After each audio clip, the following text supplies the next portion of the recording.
All right, and we're back at it. The past couple days I've worked on it a little bit. Put the drive shaft in, put new U joints on the drive shaft, put the drive shaft in, replace the carrier, the pinion seal on the rear differential.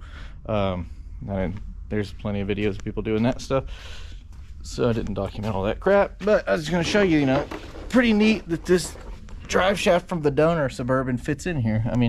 I'll just show you that cleaned up pretty good. And here is the amount of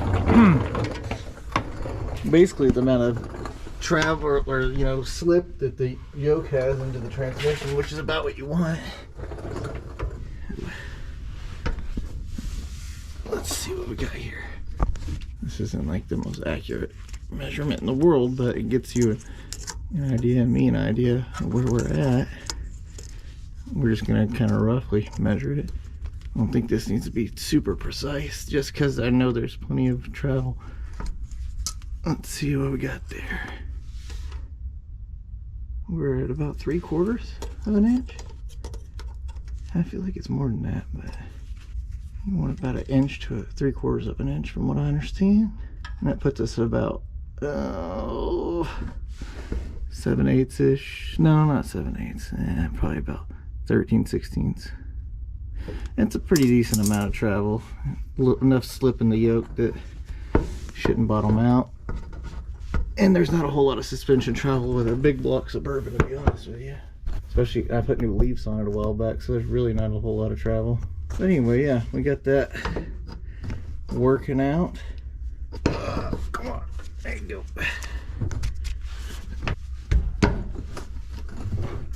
Actually, these U-joints, I just took them out of the drive shaft that came out of this Suburban, the original Squarebody drive shaft, because I just put them in probably 1,000 miles ago. I was like, yeah, let's save some money and just reuse them. They're greasable, so that's a plus. Anyway, I'm gonna grab the U-joint straps, and then it's gonna finish us up over here with the drive shaft stuff. Not that I showed y'all anything, I was just kind of showing you can use depending on your vehicle. If you're building a Suburban and you get a donor Suburban, there's a good chance you'll be able to use the factory drive shaft. So that's pretty cool. Okay, all right. Just keep on trying.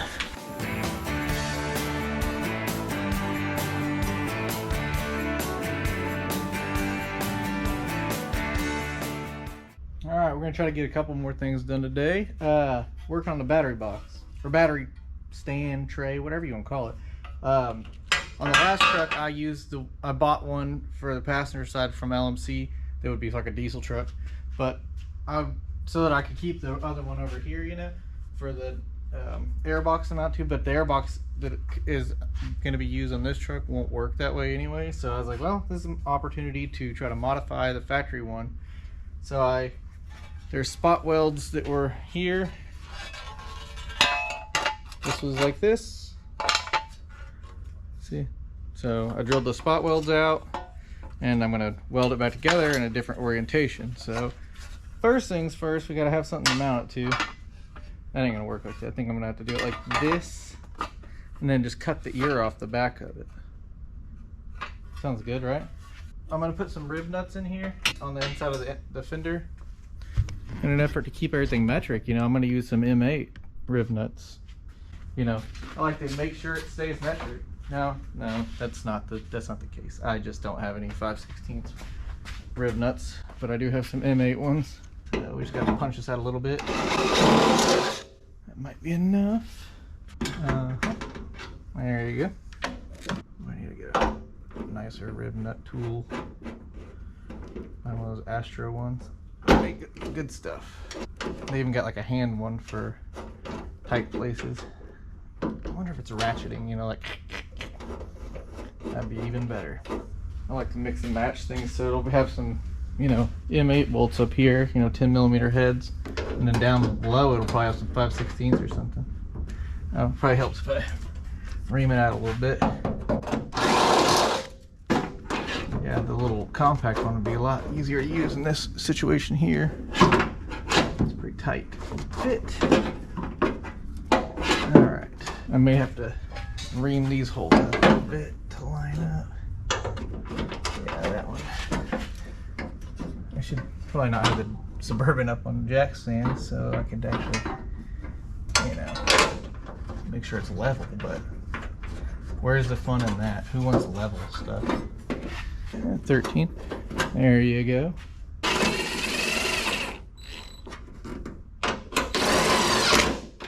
There we go. Now let's see how the stand's gonna fit on there. Just as I suspected. Have to trim that off. Interesting. I just want to make sure I'm gonna not be in the way of the core support either. I have to trim it in a couple places. Yeah, just hack this ear off here. Cut about 2 inches off. About 2 inches, put it out with that hole there. Okay. That's mighty fine. We can do that. Close enough. We'll go hack that off real quick. We'll be right back. Alright, got that hacked off. Let's see how it fits. Now, should be able to bend that down and get that where we want it, basically. There we go. Yeah. That's what I'm talking about, mate. Get a C-clamp. Well, actually, I need to grind this all down first. Should have done that. Alrighty. Clean it up and spray some weld-through primer on it so it doesn't rust anymore. I guess I can continue to fit it though. Get that bent down. The old crescent wrench bend. Bend-a-rooney. Probably too much bend-a-rooney. These little ears were bent up a little bit more. Then contact it better.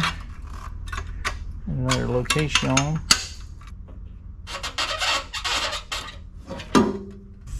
It's hard to tell exactly where the core support laid. I'm gonna pull this back off, get it cleaned up, and grind it down and hit it with some of that primer, and then we will stitch it together and see what happens. All we can do is try, right? If it doesn't work, then whatever, I'm out. A little bit of money buying a aftermarket one, but I don't think that'll be the case. I think it'll be just fine. So we'll be back. All right, I got the weld through primer shot on the spots that we'll be welding on, and let's try to fit it on here and clamp her down. I'll put her in her place. That way we can go over there and sync them up. That may have to kind of mold itself into place, you know. Alrighty. Let's get these pinched down. Probably helps if I tighten that up, huh?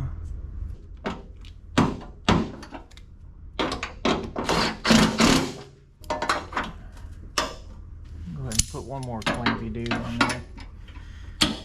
Alright. Good deal. Let's go over to the welder and we'll get it burned in. Oh, good. Just drop it and knock it out of place. That's smart. Okay, well, let's put it back on there. Alright, let's make these two pieces back into one piece. I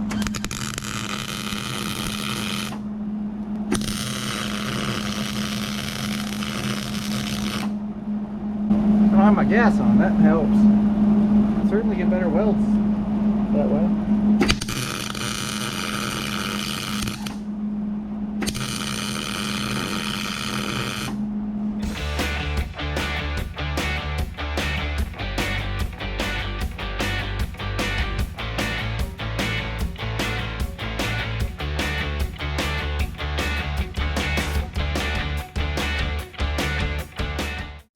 I think that's good enough, so I'm gonna wire brush what we just did and then spray it with some rust reformer paint stuff, and then we'll get to mount it back on there again. So that's fun times, fun times. We'll be back once we get this all painted, then we can mount it on there and see about what we're gonna do about mounting the ECU. Alright, so yesterday we were working on the battery tray mount box. So I got that all, y'all saw me weld it up and everything, but this is a finished product painted with the battery mounted. I went ahead and mounted, well, I installed some stuff that, you know, you install and everybody has to install, and it goes on the same way it came off, so you don't need to watch me do that. And then I just I got this battery, I mean this ECU tray from like a S10, I don't know, 90s S10, late 90s S10, early 2000s. I just put a couple red nuts. Actually, that's just a bolt going through, and then I have a nut used as like a spacer. See what I mean? So yeah, just a couple of them there, but it should be fine. Once the core support's all bolted down, it'll be all good. But fun. I went ahead, like I did on the last truck, I trimmed the frame here just a little bit off of there so that the compressor will fit in there easier. Didn't think I needed to record that since I've already done that before. This is not a LS swap channel. This is just a channel where I'm working on some stuff, and it just happens to be 2 LS's in a row. Anyway, that being said, we're working on the shift linkage for the 4L80, which is a little bit different than doing the 4L60 because the transmission's wider, so it puts the stuff out further. The linkage and all that stuff, your like shifter arm thing. Anyway, we'll go down here and I'll show you what we're doing.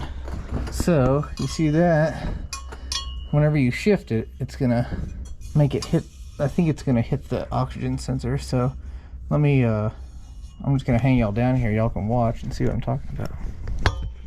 We'll see whenever I shift it through where it goes.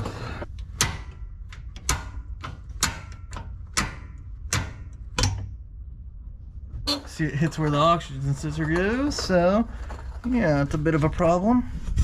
So what I'm thinking, if I just take this, I'm gonna take this pipe and just move the oxygen sensor down here. It should be all right. It ain't gonna be far enough away that it's gonna make a huge difference, I don't think. So we'll just try to move it down a little bit, move it down to there, like in this area here. Just what, 4 or 5 inches should be just fine. So yeah, I'll just cut the pipe here, then put an extension there, and bzzz, and we're good to go. So I will take this back off, and then we'll go over there and see if we can't make something happen. All right, so I marked these. See that Sharpie mark? And I'll just line it up at that, and we're gonna put this on that one. Bam, wham, bam, wham, freaking bam. So I'll stitch these together, and then we'll come back around and see if it fits. I guess I could tack them, but I mean, at this point there's no turning back. Not really a tack them kind of guy anyway.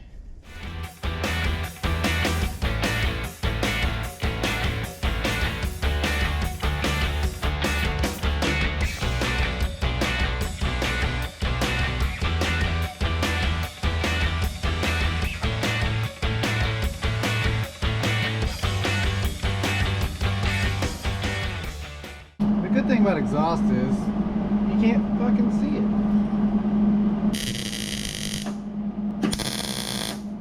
Pretty close.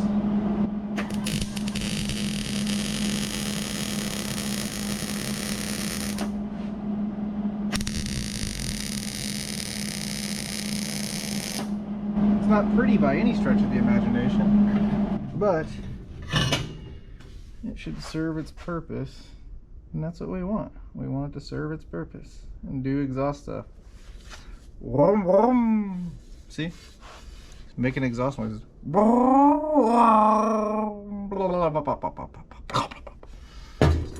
it's not going to be loud because we're going to have quiet exhaust on this thing. Giant turbo style motor. Alright, we'll let that cool down for a few minutos. Yeah, hopefully we don't have any leakies. We'll let that chill for a little bit, and then we'll come back and test fit it. Alright, so it seemed to fit. Got it on there, but it's like the locking thing for the rod, the shift rod that comes down, and the head of the bolt was hitting my junky welds. So I just took like an Allen head, hex head bolt, and I cut it down, put this nut on there. So see, just cut that off of it so I can make sure it'll thread. And we shall look at it and see what happens. We shall see. I think that'll be just fine. Let's get under there and see. Now, I'll probably have to take the exhaust out of the way because it was right there. And whenever it's got that spring on it, it's going to push it over. So we may have to kind of move the mount a little bit to get it how we want it. Yeah, it's close fit.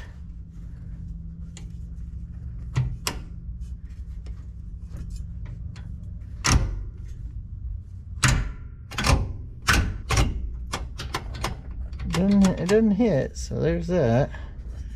I bet if I grinded that weld down a little bit, I'd get a little more clearance too.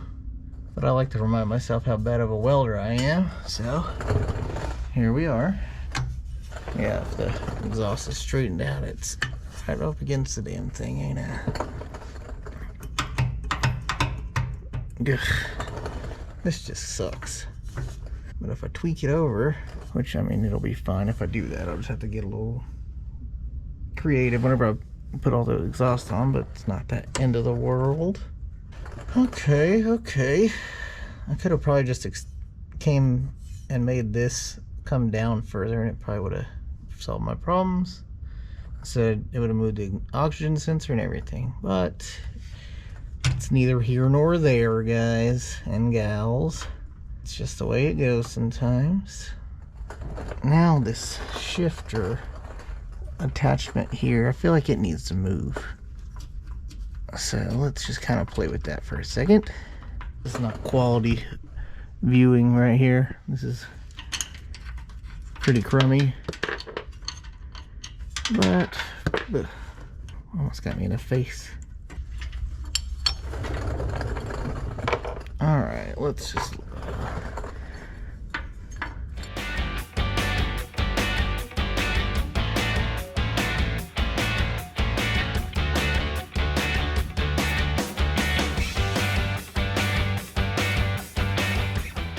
how do we keep it from binding up? How do we do that?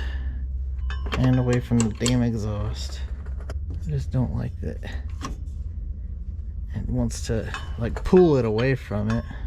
To think about this for a minute. Well, this is not helping anybody, so we'll be back once I figure it out. Alright, I think I got it figured out. I basically took the bend out of that. Yeah, basically took the bend out of the shift arm bracket dillamajig. I'm gonna weld it up completely. I just kind of tacked it so I could test it out, but yeah, kind of not perfect, but it works pretty good. And then the spring, I just cut the spring so because it wouldn't have been able to pinch it all the way, but it pinches it enough, it pushes it back. So yeah, not too bad. And I don't even know if I need to use a smaller nut or bolt nut there, but it kind of puts this at an angle, lets it kind of get in position.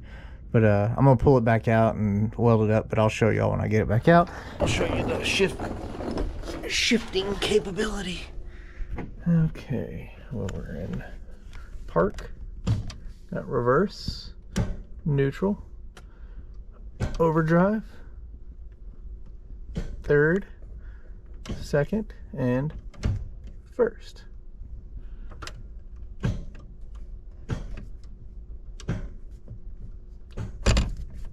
I need to adjust my little pointer thing. It's kind of too far over.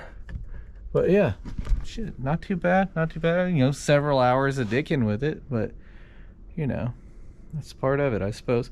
So I'm gonna pull it back out and then I'll show y'all how I did it. Put it back in there and leave it in there because I'm tired of messing with it. Alright, here it is. It's ugly, but we're gonna weld it up, get it put back in there for the last time, hopefully. I'm gonna clean this up with the grinder, let it cool down for a minute, clean up with the grinder, and then put it on, and I don't know, I might paint it. I don't know.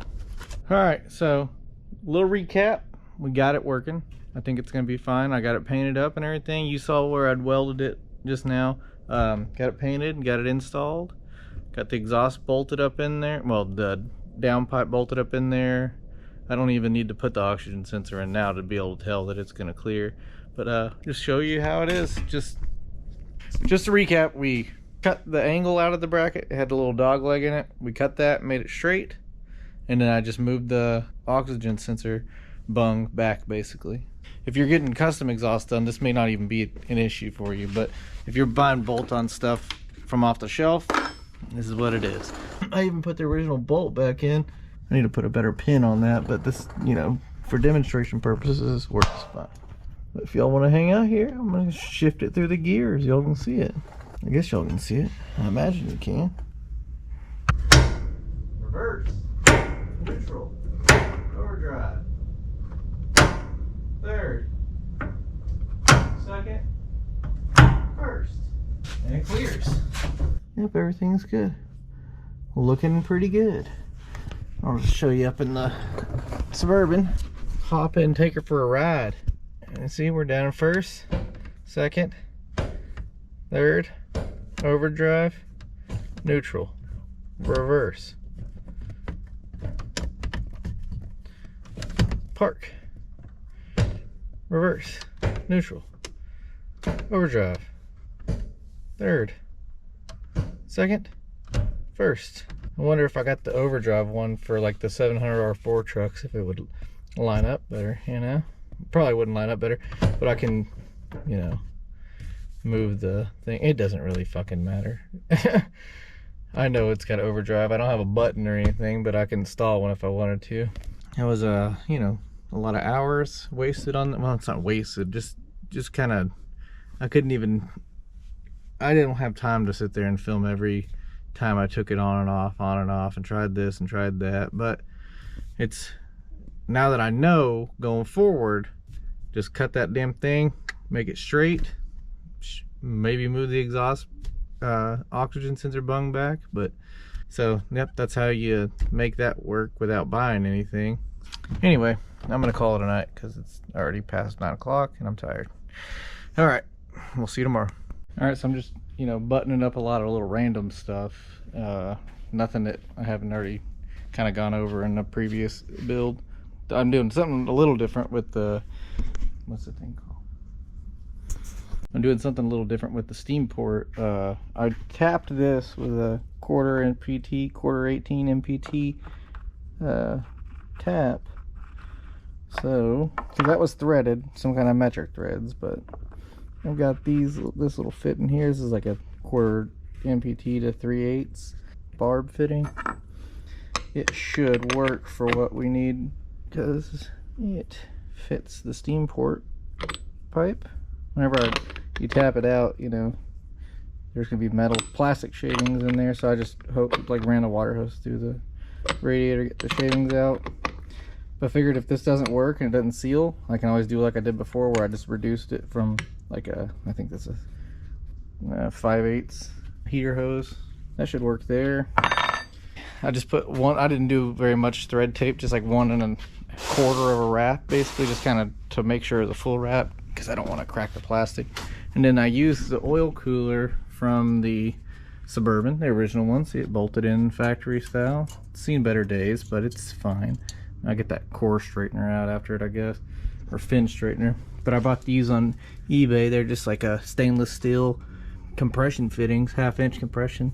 Just use the lines that came on the LS, the 6.0 heavy duty oil cooler lines. Still need to attach it. You see, I was playing with these idle clamps. I need to make a bracket or something to attach it, just so it's not wiggling in the ether. I think it'll be fine anyway.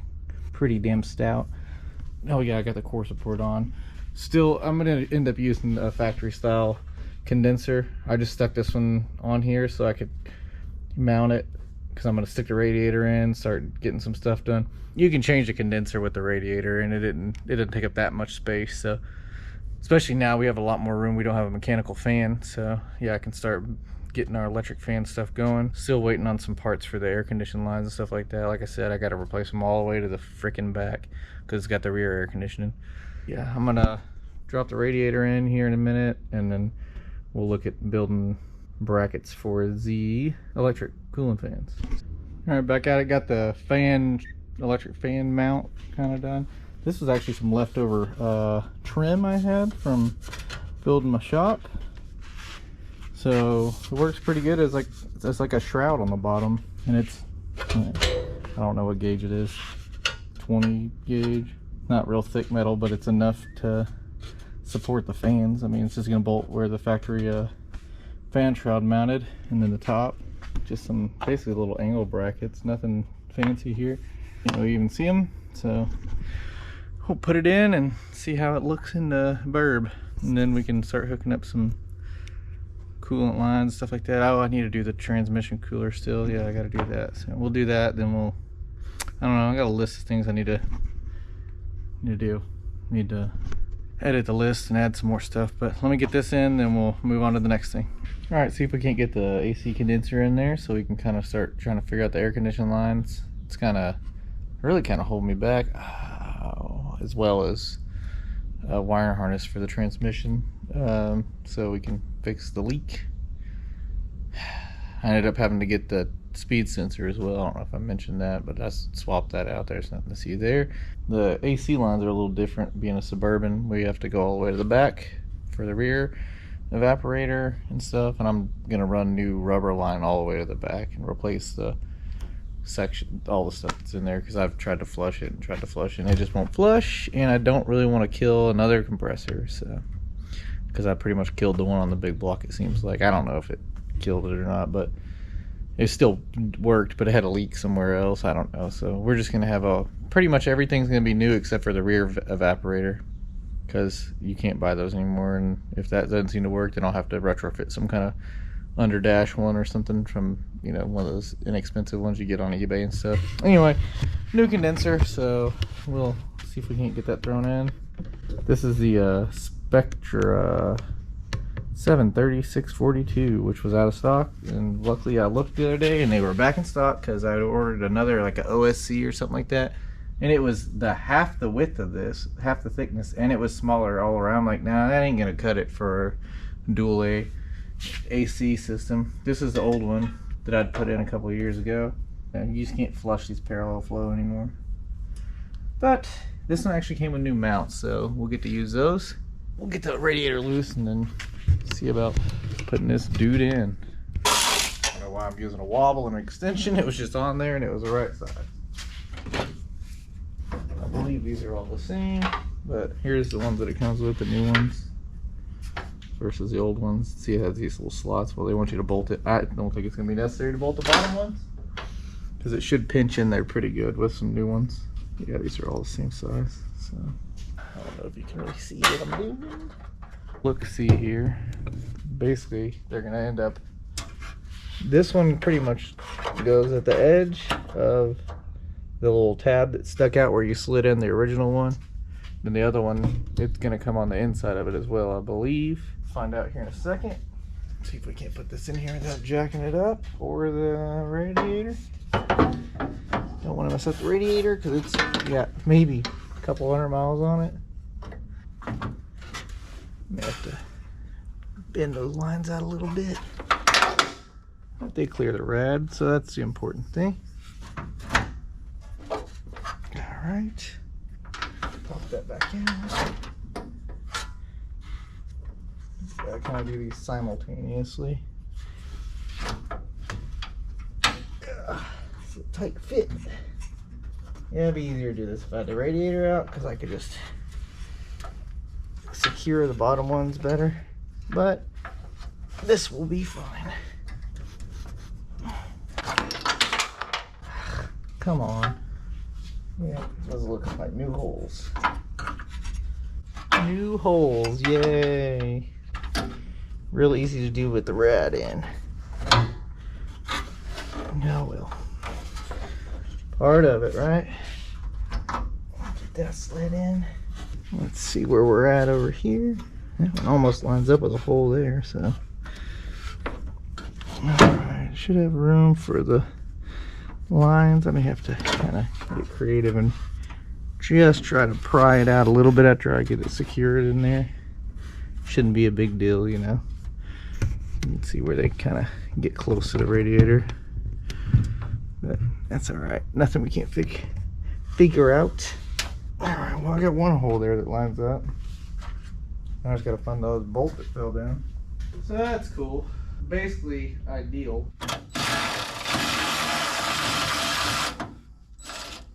Helps if you go forward.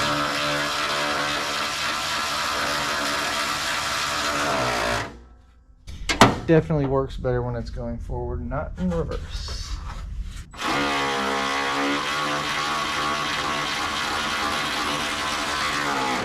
Okay, there you go. Condenser in. Yeah, I can just put a big socket or something on there and kind of, or a piece of pipe or something, just lightly pry it out. You don't want to get too crazy with it. End up breaking it. We don't want to do that, because that'd be $160 down the dang drain. No one wants to give away money, and I don't want to. You're welcome to, but no one should be giving away money. If you can avoid tearing stuff up, that's the ideal thing to do. I'm pretty good at tearing stuff up, but we're gonna try to not do that today.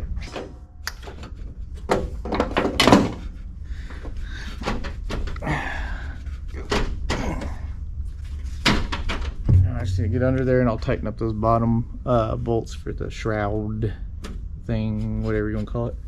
And we need to also kind of take a gander at this. Some people suggest, you know, kind of shrouding it so that the condenser doesn't have this gap here, but it's not that big a gap. It's a pretty even gap on both sides. We'll see how it does, and if it seems like it needs something, it wouldn't be hard to build. Just like some plastic shrouds or something, you know. Nothing too crazy. I'm going to tighten up the bottom bolts, and then we will move on to the next part, whatever that may be. I'm not sure. We'll be back shortly.